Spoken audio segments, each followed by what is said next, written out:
Good morning, good afternoon, or good evening. Continue na natin yung pagsagot sa mga trigonometry practice questions natin. 30 item multiple choice ito na tapos na tayo sa 1 to 5. Ayan yung sinagutan natin, 1 to 5. And then, we're moving on to number 6. So here is the question. What point on the unit circle, corresponds to an angle of theta equals 2 pi over 3 radians. So, if you are allowed to use your calculator or scientific calculator, you just need to input sine, you just need to input sine 2 pi over 3 here, sine 2 pi over 3, and cosine 2 pi over 3. So, unahin niyo pala si cosine. Cosine, i-input niyo lang to sa calculator, if allowed. Tapos tuturo ko din what if hindi allowed yung calcu. Or what if di mo nadala yung calculator mo and wala kang mahiraman. So, cosine 2 pi over 3. Make sure na naka radians. Kasi this is 2 pi over 3 radians. Kasi kapag hindi natin nagawang radians, si pi magiging 3.14 instead of 180 degrees. 3.14 and so on. Magugulat ka, ang lalabas sa'yo ay decimals. So, make sure na um, naka-radians yung unit. Ngayon, ang possible pa, palitan nyo na lang si pi here ng 180. Okay, para mas safe, palitan siya ng 180 like this. I'll show you how to input it on your calculator.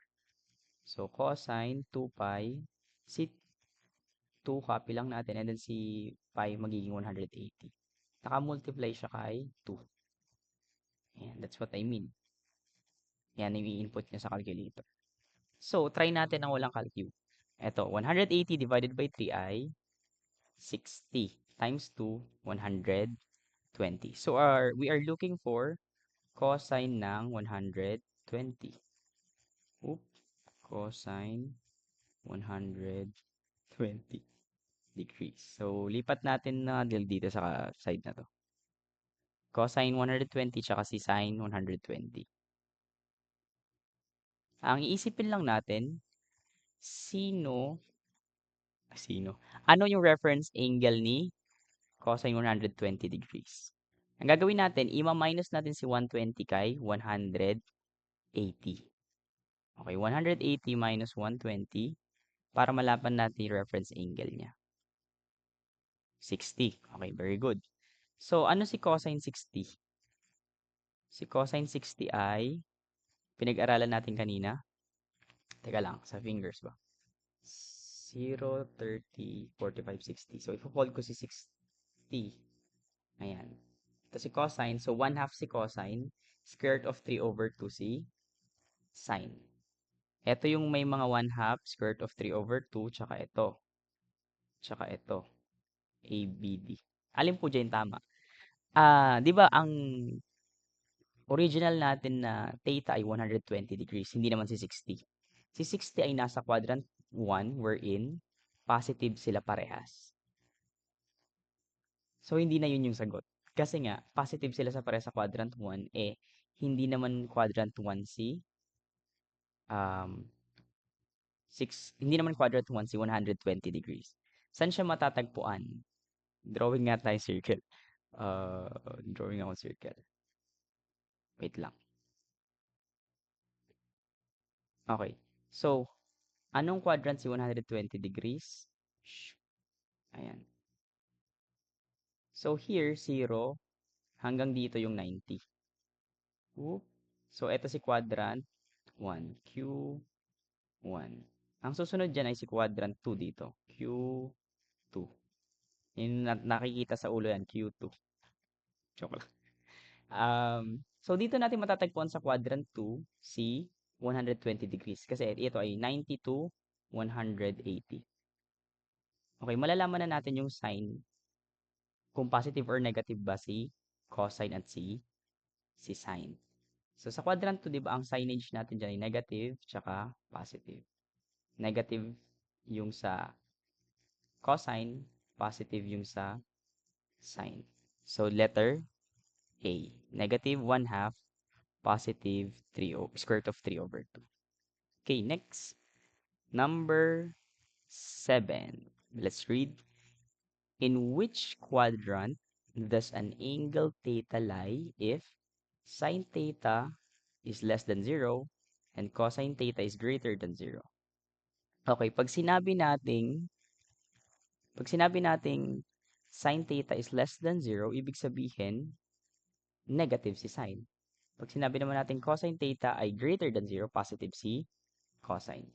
So, una si cosine, kaya positive, negative. Saang quadrant matatagpuan ito, yung positive, negative? Okay, balikan natin quadrant kanina. So, ito ay positive, positive, negative, positive, negative, negative, dito naman positive, negative. So, Q1, Q2, Q3, Q4. So, quadrant 4 ang sagot natin dito. Letter A. Next, number 8. What is the reference angle for, what is the reference angle for 225 degrees? And theta equals 225 degrees.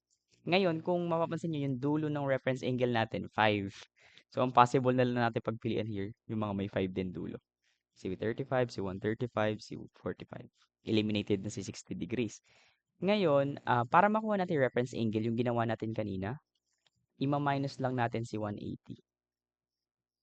Okay, so 225 minus 180, ilan? Okay, very good. 45 degrees. So, letter A. Next, number 9.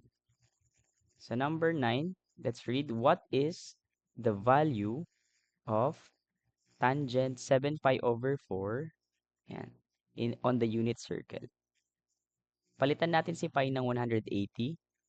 So, 7, 180 over 4. Oops. Yeah. Okay. Unahin natin si 180 divided by 4, which is 45. Then, i-times natin siya kay 7. Or pwedeng i-calculate nyo. So, ang 7 times 45 natin ay 300. Nasa 300 ba ito? 280 plus 30. 315. So, ang hinahanap natin ay tangent 315 degrees. Si 315 ay matatagpuan natin sa quadrant 4, Q4. Para malaman natin yung sign ni cosine at theta. Ay, cosine at sine. Si cosine sa quadrant 4 ay positive. And then, negative naman si sine. Okay, bakit mahalaga yan? Mamaya. So, sa 315, let's determine ano yung reference angle niya. So, isubtract lang natin si 315 kay 180. For shortcut, isubtract na lang natin siya kay 160. 360 pala, sorry. 360 minus 315 ay 45. So, ang reference angle natin ay 45 degrees. Si tangent 45 ay 1. Tama? Pero, dahil positive and negative yon, magkaiba yung sign. Sine over cosine si tangent, di ba? Si tangent ay sine over cosine. Sine over cosine. Okay. So, si sine, ang sine niya, okay, malitad na, si sine, ang sine niya ay negative. So, negative divided by si cosine positive. So, negative divided by positive, magkaibang sign, negative. So, hindi po 1 ang sagot, negative 1. Letter A. Ayan. Next, last number. Number 10. Last number for this video. What is the exact value of cosine 300 degrees? Okay, nasa quadrant. Ano yung quadrant 4 ulit tayo? Q4. Quadrant 4. Sorry. Pangit. Yan, Q4. So, sa quadrant 4, positive si cosine. Negative si sine. Cosine hinahanap. So, 300 minus, i-minus natin si 300 kay 360. 60. Oop. Yan. 60 yan. So, si cosine 60, 1 half. Okay. Positive kasi quadrant 4. Letter A. Tapos na pala. Okay. Sa next video na yung number 11 to number 15.